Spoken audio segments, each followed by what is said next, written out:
오늘 3장 12절부터 읽었는데요. 그 앞에 사도 바울은 고린도 후서 2장 그 후반부에서 우리는 다 그리스도의 향기라 이런 말씀을 했지요.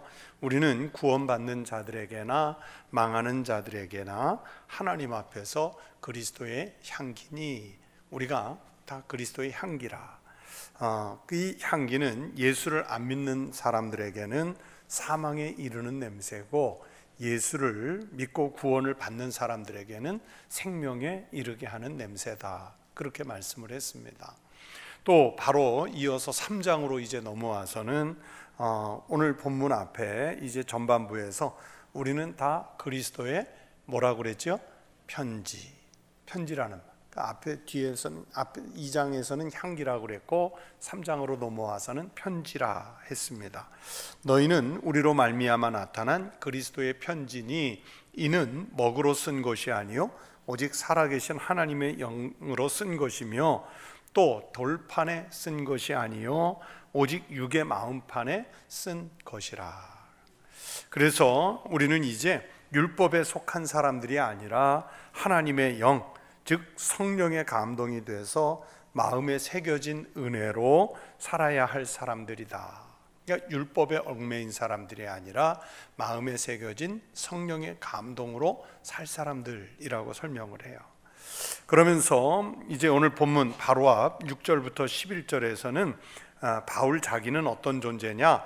돌판에 새겨진 그 구약의 율법의 일꾼이 아니라 하나님의 그 영, 성령이죠. 하나님의 영으로 마음판에 새긴 새 언약의 일꾼. 여기서 새 언약은 예수님의 복음을 말해요. 이 새 언약의 일꾼으로서 얻게 되는 영광은 옛 언약인 율법의 직분이 주는 영광하고는 비교할 수 없을 정도로 아주 탁월한 영광이다. 이 복음은 구약의 율법과 비교할 수 없는 영광이다. 탁월한 영광이다. 그 말씀을 해요. 그러면서 그 내용을 설명하려고 사라질 옛 영광의 상징 중에 하나를 예를 들어서 설명을 합니다. 그것은 바로 모세가 시내산에 올라갔다가 그 산에서 내려올 때 얼굴에서 광채가 났잖아요. 그리고 그것 때문에 사람들이 두려워해서 그 모세의 얼굴을 제대로 보지를 못했습니다. 그래서 모세는 자기 얼굴에서 나는 그 광채를 가리려고 수건을 썼다. 그 내용이 출애굽기 34장 29절부터 35절의 말씀입니다. 그 바울은 바로 이 내용, 출애굽기 34장의 이 내용을 오늘 본문에서 재해석을 하고 있습니다. 바울이 출애굽기에 이 말씀을 재해석하는 이유가 있습니다. 고린도 교회 교인들 자신이 바울의 사도권을 증명하는 확실한 영적 증거들이라고 여러 번 말씀드렸죠. 바울이 그리스도 예수의 복음을 전했기 때문에 고린도 교회가 생겼고, 그러면서 거기에 성도들이 모여와서 고린도 교회가 됐고, 그래서 고린도 교회 교인들 자신들이 그리스도의 향기고 그리스도의 편지가 되어서 사도 바울의 사도권을 증명하는 그 자체입니다. 교회 자체가 바울의 사도권의 증명이고 목회권의 증명이고 또 이 모든 것들이 사도 바울 자신을 증명해주는 그 자체다. 그 얘기를 했어요.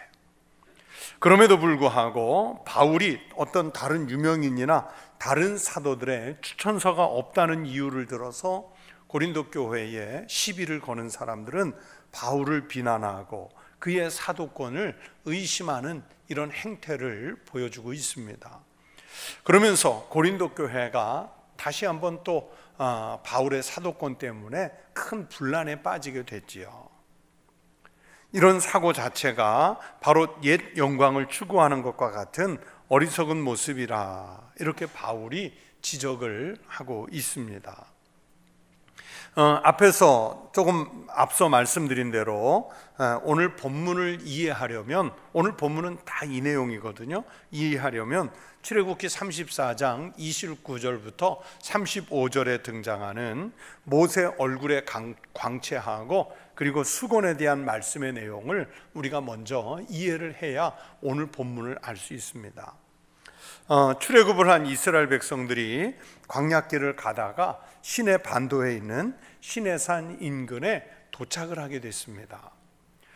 여기서 모세가 하나님의 계명을 받기 위해서 시내산에 올라가 기도를 했는데 그게 40일 기간이었어요. 그 40일 시내산에서 기도하는 중간에 하나님으로부터 두 돌판에 하나님이 직접 써주신 이 십계명 돌판을 받게 됐습니다. 그것을 받아가지고 이제 여호수아를 대동해서 산을 내려오고 있는데 이 백성들이 머물러 있는 곳에 큰 노랫소리가 들리고 춤추는 모습들이 보이는 거예요. 왜 그랬을까요? 이스라엘 백성들이 자기네 출애굽을 이끌어준 모세가 보이지 않으니까 야, 이거 큰일 났다. 모세는 어디 갔냐? 하나님은 계시기는 한 거냐? 그러면서 아론을 다그쳐가지고 금붙이들을 모아서 금송아지를 만들어 놓고 이 금송아지가 여호와 하나님이다. 우리가 이것을 섬기자. 그러면서 하나님을 섬긴다는 그 명분을 가지고 금송아지를 섬겼던 거예요. 그 금송아지 앞에서 하나님을 기쁘게 한다고 춤을 추고 노래하고 그러면서 우상 숭배를 했어요. 모세가 여호수아와 함께 내려오다 보니까 이거 가관이거든요. 가관이에요. 그래서 거기에서 모세가 분노해서 그 두 돌판을 산 아래로 던지었고 이게 깨져버렸죠. 그게 이제 출애굽기 32장의 내용입니다. 그리고 출애굽기 34장에서 다시 모세가 하나님의 부름을 받고 이번에는 두 개의 돌판을 만들어서 시내산에 올라갔고 먼저처럼 하나님으로부터 계명을 받게 됩니다. 여호와께서 모세에게 이르시되 너는 돌판 둘을 처음 것과 같이 다듬어 만들라. 내가 깨트린 처음 판에 있던 말을 내가 그 판에 쓰리니. 그렇게 하나님께서 돌판에 계명을 쓰실 수 있도록 돌판을 준비해서 시내산에 올라가 하나님을 대면해서 다시 그 계명을 받아가지고 내려오게 됩니다. 그런데 이번에는 산에서 내려오는 모세의 얼굴에 광채가 나는 거예요. 모세가 그 증거의 두 판을 모세의 손에 들고 시내산에서 내려오니 그 산에서 내려올 때에 모세는 자기가 여호와와 말하였으므로 말미암아 얼굴 피부에 광채가 나나 깨닫지 못하였더라. 모세는 지금 하나님을 만난 바람에 얼굴에 광채가 나는데 자기는 몰라요. 우리 여성분들 요즘에 좋은 화장품 써서 이렇게 얼굴 광채 나는 분들이 있지요. 있어요. 그건 자기가 화장품을 발랐기 때문에 난다는 거 알고 바른 거잖아요. 모르고 바르셨어요? 알고 바른 거예요. 그런데 모세는 자기가 뭐 광을 내려고 얼굴에 무슨 로션을 바르고 막 그런 게 아니에요. 하나님을 만났기 때문에 그냥 그 얼굴이 빛나서요. 모세 자신은 그런데 자기 얼굴에 이런 광채가 난다는 것을 깨닫지 못했는데 아론과 산 밑에서 기다리고 있었던 백성들은, 이스라엘 백성들은 내려오는 모세를 보니까 얼굴에 광채가 나요. 그 광채를 보니까 두려워서 모세 얼굴을 제대로 쳐다볼 수가 없었어요. 그래서 모세는 이제 뒤늦게 알고 백성들과 편안하게 대면하기 위해서 수건으로 얼굴을 가려서 광채가 밖으로 나가지 못하게 했지요. 모세가 그들에게 말하기를 마치고 수건으로 자기 얼굴을 가렸더라. 가렸어요. 이것이 말씀드린 대로 출애굽기 34장에 나오는 내용이고요. 바울이 바로 이 사건을 두 번째 올라갔던 출애굽기 34장에 이 사건을 인용해서 오늘 본문에서 고린도 교회에 자기가 전하려고 하는 말씀을 해석해서 전하고 있는 겁니다. 사도 바울이 설명하고자 하는 의도가 있습니다. 여러분, 이 말씀에서 모세는 옛 언약의 중보자를 상징해요. 모세 얼굴의 광채는 여러분 영원한 광채가 아닙니다. 물론 모세가 좀 그 광채가 오래 가서 살아있는 날들 동안에는 계속 광채가 났을 수는 있겠지만, 그러나 죽으면 사라질 광채예요. 모세의 얼굴이 이렇게 빛난 것은 시내산에서 하나님의 계명을 받을 때 하나님의 영광을 본 것 때문에 그 영향으로 일시적으로 빛날 수 있었습니다. 그러나 이 광채는 영원히 빛날 광채도 아니고 시간이 지나면 자연히 소멸될 그런 광채입니다. 다만 백성들이 잠시 동안이라도 모세 자신에게 접근할 수 있도록 그 얼굴을 수건으로 가린 거지요. 그러니까 백성들이 그 광채를 보지 못하도록, 두려워하지 못하도록 임시적으로, 임시방편으로 가려준 거예요. 그래서 바울이 오늘 본문 13절에서 이렇게 말씀하지요. 우리는 모세가 이스라엘 자손들에게 장차 없어질 것의 결국을 주목하지 못하게 하려고 수건을 그 얼굴에 쓴 것 같이 아니하노라. 모세의 얼굴이요, 여러분 아무리 빛나봐야 뭐라고 그랬냐면 장차 없어질 것의 결국이라고 표현을 했습니다. 그런데 굳이 왜 얼굴을 가려야 했을까요? 그리고 바울은 그것을 왜 장차 없어질 것의 결국이라는 표현을 썼을까요? 예수님이 공생애를 시작하시기 전 광야에서 40일간 금식 기도를 하시면서 마귀에게 몇 가지 시험을 받으시죠? 몇 가지 시험을 받으세요? 세 가지 시험을 받으시는데 그 내용은 우리가 마태복음하고 누가복음 순서가 좀 다르니까 그냥 편하게 얘기를 하면, 돌이 떡이 되게 해서 먹으라 하는 시험 하나 하고, 또 한 가지는 이제 그 성전 높은 꼭대기에서 뛰어내려라. 그러면 천사가 너를 받들어서 하나도 다치지 않게 안전하게 받아줄 것이다. 또 마귀가 높은 곳에 데려가 천하만국의 영광을 보여주면서 나에게 경배해라. 그러면 이 천하만국을 다 너에게 주겠다. 이런 시험이었어요. 여러분, 이 세 가지 시험 중에서 한 가지 또는 두 가지만 해내도요, 사람들이 예수를 어떻게 볼까요? 야, 진짜 대단하다. 기적적인 인물이다. 저분이 진짜 메시아 그리스도인가 보다. 그래서 예수님을 더 우러러 보고 경배의 대상으로 삼아서, 그렇게 되면 예수가 메시아 또는 그리스도 노릇하기가 훨씬 수월할 것 아니겠습니까? 그런데 예수님은 이 세 가지 시험을 하나도 수용하지 않으셨어요. 이 세 가지 중에 한 가지만 해도 훨씬 더 쉽게 메시아 일을 할 수 있으셨을 텐데 쉬운 길을 포기하셨어요. 자, 그랬던 것처럼 모세도 자기 얼굴이 빛나면 훨씬 더 권위가 있지 않겠습니까? 사람들이 모세를 볼 때마다 야, 진짜 하나님 만나고 오니까 저렇게 얼굴이 반짝반짝 빛나는구나, 감히 우리가 정면으로 쳐다볼 수 없겠구나 하는 그 경외하는 마음으로 모세를 대하지 않을까요? 우리들은 어떻게 하든지 남들보다 훨씬 더 우월한 권위를 가지고 싶어 하지 않습니까? 자기가 의도하지 않았어도 사람들이 두려워하는 이런 광채를 갖게 됐는데, 이걸 기회로 해서 더 힘이 센 모세의 권위를 올려줄 수 있는 것 아니었겠습니까? 그런데 모세는 그런 기회를 접어두고 자기 얼굴을 왜 수건으로 가리려고 했을까요?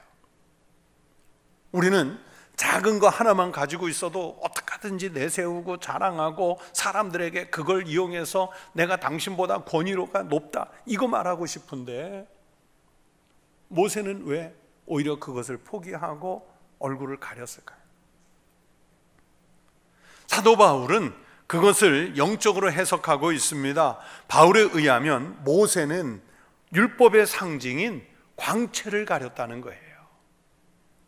율법의 광채, 즉 율법의 영광이라는 것은 그렇게 일시적이라는 겁니다. 바울이 설명하는 모세의 마음은 이렇습니다. 하나님의 구속사의 비밀을 깨달은 이 모세는 자기 얼굴에 나타나는 이 광채와 영광은 일시적이고 없어질 것이라는 것을 알았다는 거예요. 그럼에도 사람들은 하나님의 말씀, 하나님이 이스라엘 백성들하고 지키라고 주신 율법, 하나님의 계명이 있잖아요. 그걸 보는, 그게 본질인데 그걸 보는 게 아니라 뭘 봐요? 뭘 보겠어요? 돌판에 새겨진 하나님의 말씀, 계명을 보는 게 아니라 지금 뭘 보겠다는 거예요? 그렇죠, 모세 얼굴. 이런 걸 우리가 뭐라 그래요? 주객이 전도된 거예요. 하나님이 지금 모세를 통해서 그들에게 보여주고 싶은 게 뭐였을까요? 말씀이잖아요. 계명이잖아요. 그런데 사람들은 그걸 보는 게 아니라 뭘 봐요? 얼굴을 보는 거예요. 그래서 이 본질적인 것을 보는 것이 아니라 사람의 얼굴에 보이는 광채의 현혹이 돼서 거기에 더 가치를 줄까 봐 염려가 되었던 거예요. 그래서 거기에 현혹되지 않게 하려고 모세가 얼굴을 가렸어요. 바울이 출애굽기에 이 말씀을 가져와서 설명하려는 의도가 있겠죠. 지금 고린도 교회 안에서 복음을 왜곡하는 사람들이 율법을 절대시하고 영원한 것으로 만들려는 의도를 갖고 교회를 혼란에 빠뜨리고 있습니다. 하지만 얼굴을 가린 것처럼 율법은 영원하지도 않고 일시적인 것이라는 것, 또 모세의 직분이 뭐가 됐든지 그 직분이 영원하지도 않고 일시적인 것이라는 것을 지금 말씀하려는 그런 의도라고 본 거예요. 모세도 이것을 깨달아서 이미 구약시대 때 알았다는 거예요. 그러므로 당신들도, 고린도 교회 교인 당신들도 이것을 알아야 한다. 그게 고린도 교회 교인들에게 그걸 얘기하는 거예요. 그러나 불행하게도 이스라엘 백성들은 이 일시적이고 영원하지 않은 율법을 절대적으로 신뢰하는 어리석음을 범했지 않습니까? 예수님이 오셔서 공생애를 사실 때도 많은 사람들이 예수님 자체를 보는 게 아니라 뭘 봤어요? 예수님이 행하시는 기적을 보는 거예요. 예수님은 기적을 행하려고 오신 게 아니라 하나님 나라를 확장시켜 생명을 구원받게 하는 영혼들을 많게 하려고 오셨는데, 사람들은 그 복음의 본질을 보는 게 아니라 뭘 보냐면 잠깐 눈앞에서 일어나는 기적을 보는 거예요. 그 기적을 보고 예수님을 따라와요. 예수님이 행하신 많은 기적 중에서 네 복음서, 마태, 마가, 누가, 요한복음, 이 네 개의 복음서에 다 기록되어 있는 유일한 기적이 바로 오병이어의 기적입니다. 다른 복음들은, 그 기적들은 공관복음에는 있는데 요한복음에는 없고, 또 요한복음에는 있는데 다른 복음에는 없고, 다 이런데 오직 이 오병이어 기적만큼은 네 복음서에 다 기록되어 있어요. 예수님께서 보리떡 5개와 물고기 2마리를 가지고 성경에 보면 장정만 5,000명 이상을 먹였다 했는데, 여러분, 성경에 계수하는 법은 전쟁에 나갈 만한 장정들의 숫자, 대략 20살에서 50세까지를 계산을 해요. 그래서 민수기에서도 60만 명이 출애굽했다 그러면 60만 명이 아니라 여자와 어린이와 노인을 포함하면 200만 명 이상으로 보는 거예요. 그러면 예수님께서 오병이어를 가지고 그 사람들을 먹이실 때 5,000명, 남자 장정 5,000명이 아니라 어린이와 여자들 포함하면 2만 명이 넘을 거예요. 지금도 보세요. 남자가 많습니까? 여자가 많습니까? 예수님 때도 아마 그러지 않았을까? 또 엄마 오니까 어린이들 따라오고 막 그러니까 한 2만 명 넘었을 것으로 이렇게 추산을 하고 있습니다. 자, 이런 기적을 행하고 나니까 사람들의 반응이 어땠느냐? 사람들은요, 예수님을 붙잡아서 억지로 왕으로 옹립하려고 했습니다. 그러므로 예수께서 그들이 와서 자기를 억지로 붙들어 임금으로 삼으려는 줄 아시고 다시 혼자 산으로 떠나가시니라. 이렇게 예수님을 억지로 임금 세우려는 시도가 있었단 말이에요. 그래서 이것을 피해서 예수님은 혼자 산으로 들어가셨습니다. 오병이어의 이 기적을 본 사람들은 예수님, 그분 자체의 본질, 하나님의 아들이신 그 본질, 그분이 말씀하시는 복음의 본질, 이걸 보고 왕으로 삼으려고 한 것이 아니라 당장 자기네들의 빈곤을 해결해 줄 세상의 왕으로 보고 임금으로 삼으려고 했던 거예요. 기적에 현혹되는 것은요, 한마디로 예수님을 몰라본 거예요. 자기들 눈앞에 드러나는 그 기적이 더 중요했다는 얘기죠. 기적을 보느라고 예수님 자체를 못 봤어요. 그 기적 앞에서 예수님이 왜곡된 겁니다. 여러분, 그런 일이 오병이어의 기적 앞에서만 있었겠습니까? 모세가 시내산에 올라갔다 와서 얼굴에 광채가 났던 그 자리에만 이런 왜곡이 있었겠습니까? 이런 일은 언제 어디서나 또 일어날 수 있습니다. 지금 고린도 교회 교인들, 당신들이 지금 그렇다는 거예요.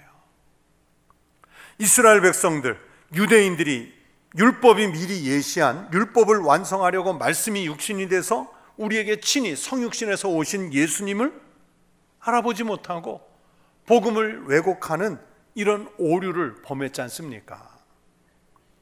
이런 현상이 지금 고린도 교회에도 일어났다는 거예요. 모세 얼굴에 광채를 수건으로 가려서 보지 못했던 것처럼 반대로 이번에는 완고한 마음과 율법에 대한 편견으로 구원의 복음을 외면하고 있습니다. 모세 얼굴을 수건으로 가렸다면 복음을 율법이라는 편견으로 덮어서 이 복음을 제대로 보지 못하는 우를 범하고 있어요. 그래서 모세는 얼굴을 수건으로 가렸지만 바울이 그러잖아요. 이 복음은 이제 수건으로 가리지 않겠다. 그 결과가 무엇이냐면 바울에게 전혀 쓸데없는 추천서를 요구하는 행태로 나타난 거예요.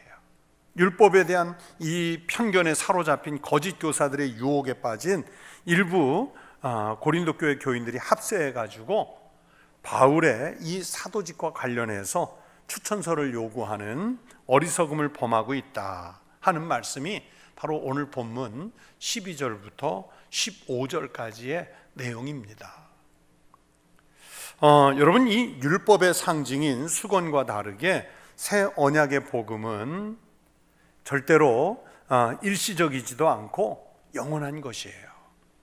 그리고 복음은 죄를 정죄하고 처벌하려는 의도로 우리에게 주신 것이 아니라 죽어가는 그 생명을 살리는 생명의 법이라고 로마서 8장 2절에서 바울이 말씀하죠. 이는 그리스도 안에 있는 생명의 성령의 법이 죄와 사망의 법에서 너를 해방하였습니다. 그래서 가릴 수가 없어요.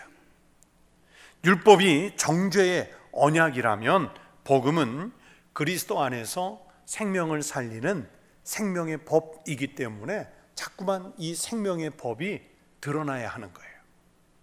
가려져서는 안 되는 거예요. 그래서 복음은 가릴 것이 없습니다. 복음은 감출 것이 없습니다.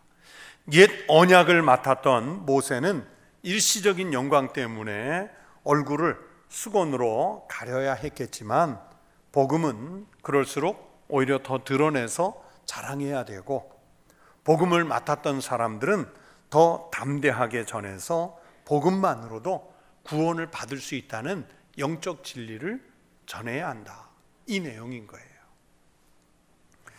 이렇게 생명을 살리는 복음을 위해서 뛰어든 바울이기 때문에 이제 바울은요, 복음을 전하면서 두려울 것도 없고 생명도 아끼지 않고 던질 수 있는 사도가 되었습니다. 새 언약과 옛 언약, 복음과 율법, 영의 직분과 율법 조문에 의한 직분은 아주 분명하게 차이가 있습니다. 복음은 믿는 사람들에게 자유를 주고 수건으로 가려야 하는 듯한 희미한 그런 영광이 아니라 누구나 궁극적으로 사모해야 하는 영광을 가져다주는 하나님 은혜다, 이 말씀이에요. 16절부터 18절이 바로 그 말씀입니다. 제가 다시 읽어드립니다. 그러나 언제든지 주께 돌아가면 그 수건이 벗겨지리라. 주는 영이시니 주의 영이 계신 곳에는 자유가 있느니라. 우리가 다 수건을 벗은 얼굴로 거울을 보는 것 같이 주의 영광을 보매 그와 같은 형상으로 변화하여 영광에서 영광에 이르니 곧 주의 영으로 말미암음이니라.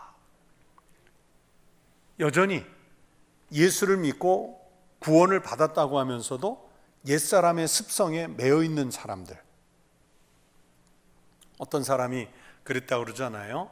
예수를 믿은 지 얼마 안 돼가지고 교회에 가서 담임 목사님을 보고 싶은데, 그러니까 교회에 다니기 전에는 아주 불교에 열심히 있었던 사람이에요. 그래서 교회에 와서 사무실에 와서 직원한테 그랬대요. 오늘 주지 목사님 좀 보러 왔습니다. 머릿속에는 불교식 사고가 차 있는 거예요. 그죠? 또 뭐 그렇게 타종교에 익숙해 있던 사람이 교회에 와가지고도 늘 그런 식으로 생각을 하는 거예요.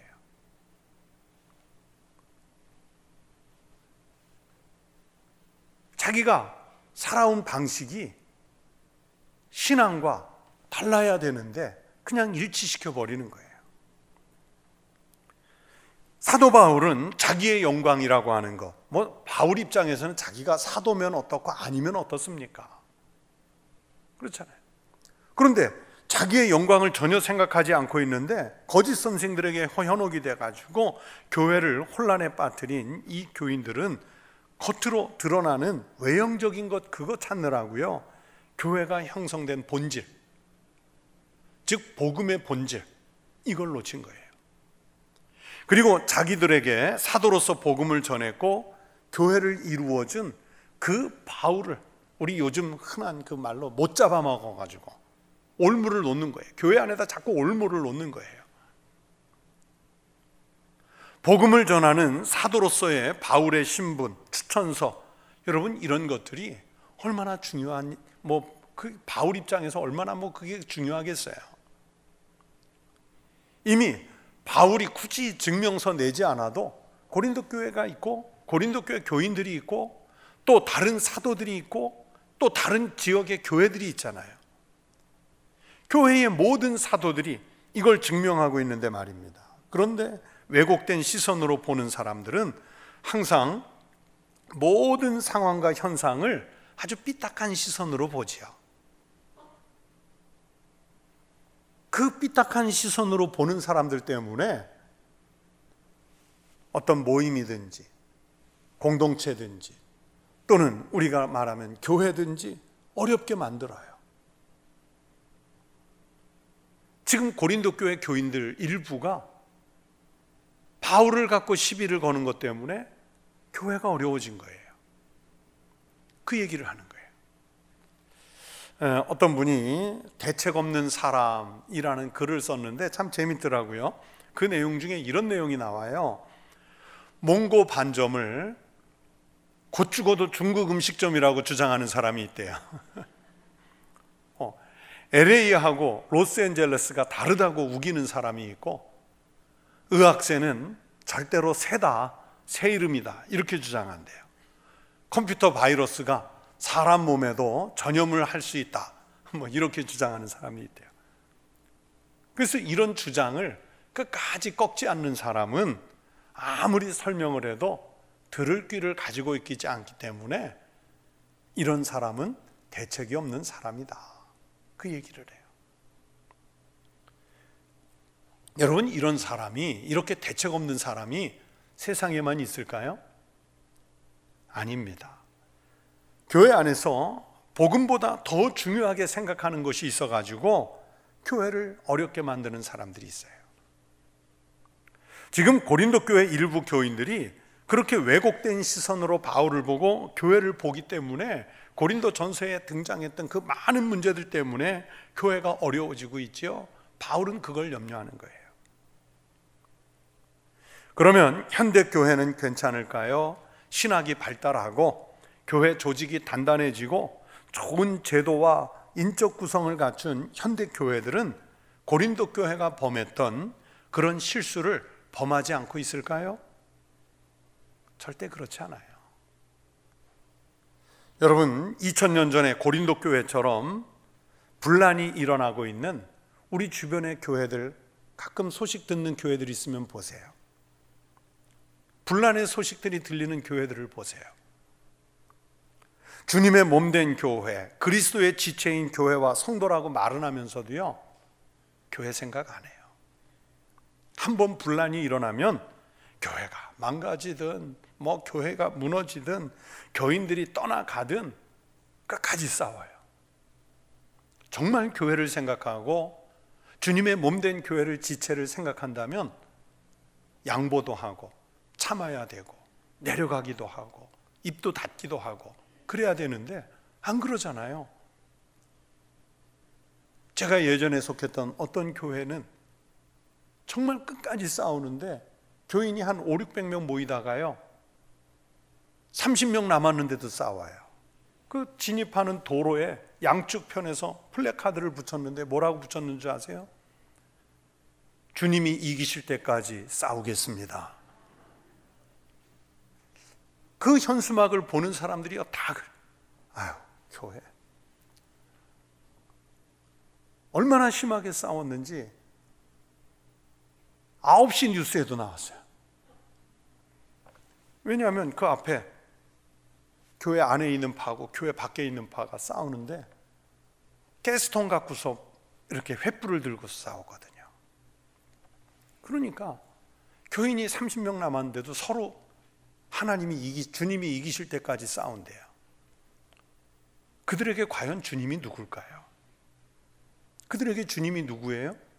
자기예요. 자기 고집, 자기 주장, 이게 주님이에요.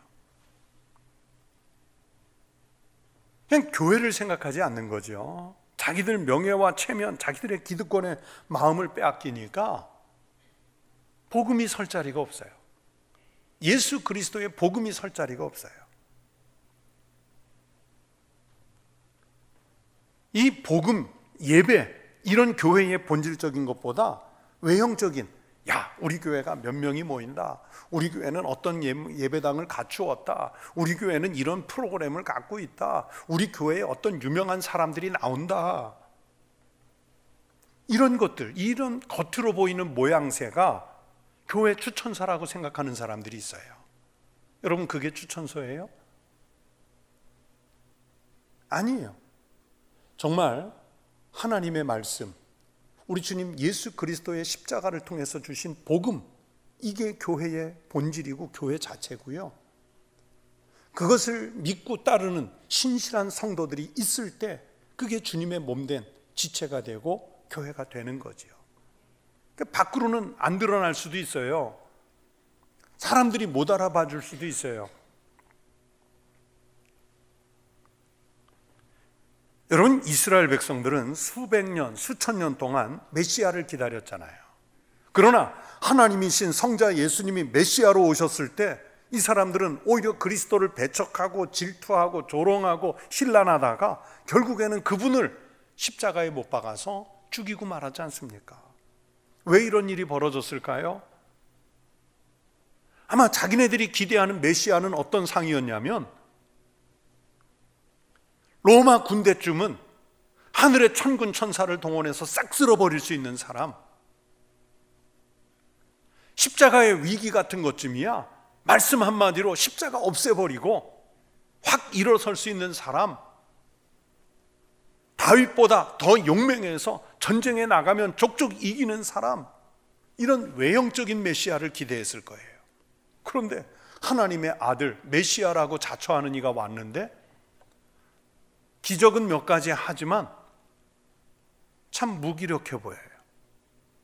로마 제국하고 싸울 의사도 별로 없어요.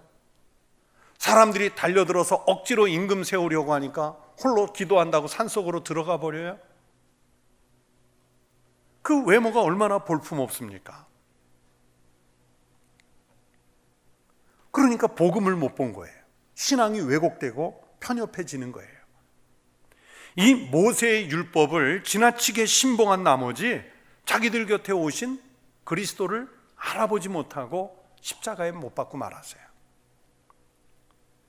우리도 그럴 수 있습니다. 여러분, 교회가 갖고 있는 전통이 어느 때는 성경 말씀보다, 하나님 말씀보다, 복음보다 더 우선할 때가 있어요. 또 어떤 사람의 가지고 있는 직분의 권위가 성경의 복음보다 오히려 더 우위에 서는 모습들도 있어요. 그렇게 되면 복음이 가려지고 보이지 않습니다. 바리새인과 서기관들이 예수님에 대해서 의심의 눈초리를 거두지 않았죠. 바울이 기껏 고린도 교회를 설립하고 열심 있는 교회를 만들었더니 복음을 전해준 바울을 향해서 방언을 할 줄 아는 거냐? 진짜 사도이고 목회자 맞냐? 다른 사도들이 인정할 만한 추천서는 가지고 있냐? 온갖 것으로 시비를 걸었어요. 그러니까 바울을 잡느라고 지금 교회가 흔들리고 있는데 그들은 아랑곳하지 않습니다. 의심의 눈초리를 보내요. 고린도 교회 교인들의 욕심이 지금 교회를 흔들고 있는 겁니다.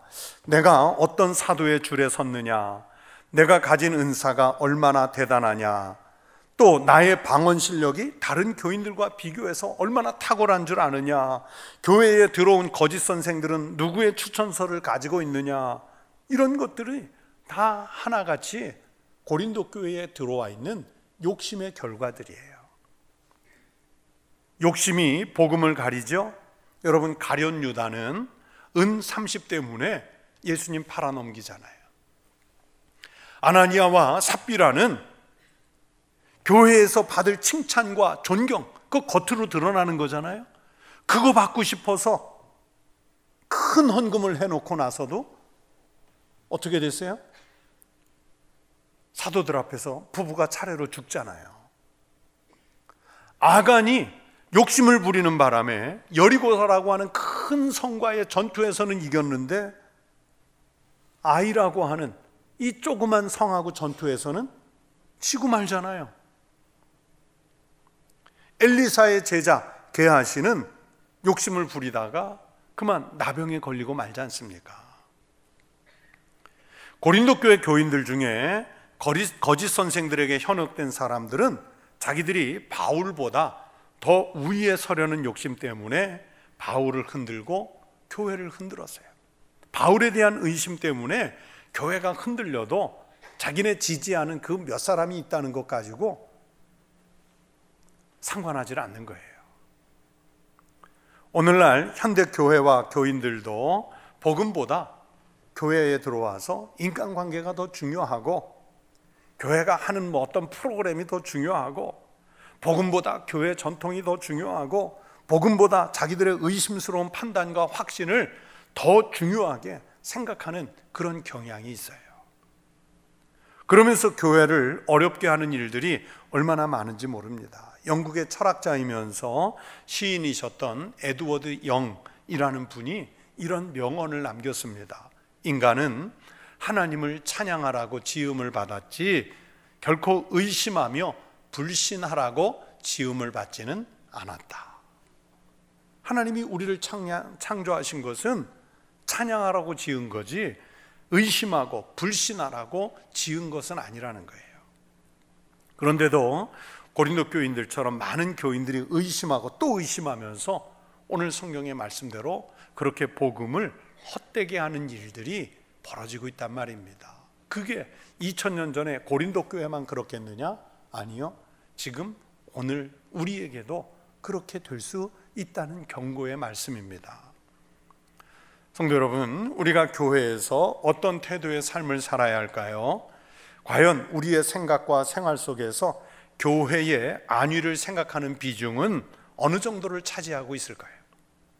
교회와 내 삶의 자리에서 내가 얼마나 교회를 사랑하는지 그런 마음들이 과연 표현되고 있는지를 생각해 보십시오.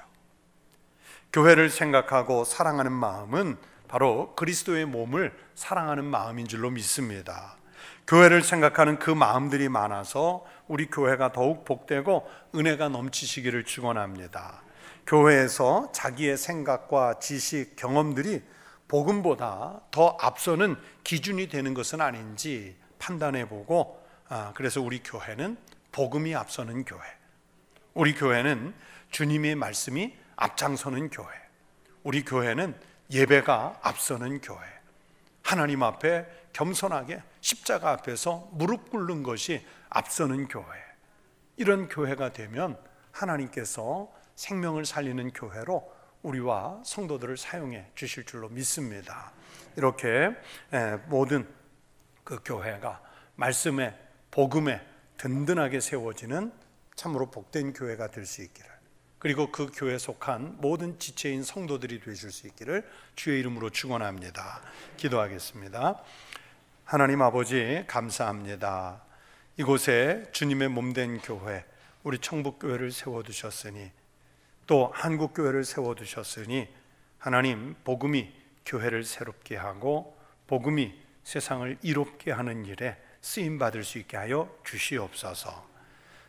잠시 광채가 나는 듯 했으나 수건으로 가려야 할 그런 외형에 신경 쓰는 교회보다 하나님께서 우리에게 생명을 주신, 그래서 하나님 나라를 이 땅에 이루어가는 사명을 맡기신 우리의 책임을 다하는 복음과 하나님의 말씀이 살아있는 교회 되게 하여 주시옵소서.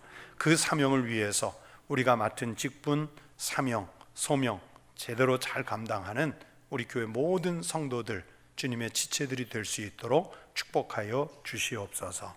이 시간 주님께 귀한 예물을 드린 손들이 있습니다. 이 거룩한 예물을 주님의 것으로 주님께 드리오니 주께서 받으시고 드린 손길, 가정, 그리고 그 기도 제목 위에 응답하여 주시옵소서. 감사드리며 예수 그리스도의 이름으로 기도하옵나이다. 아멘.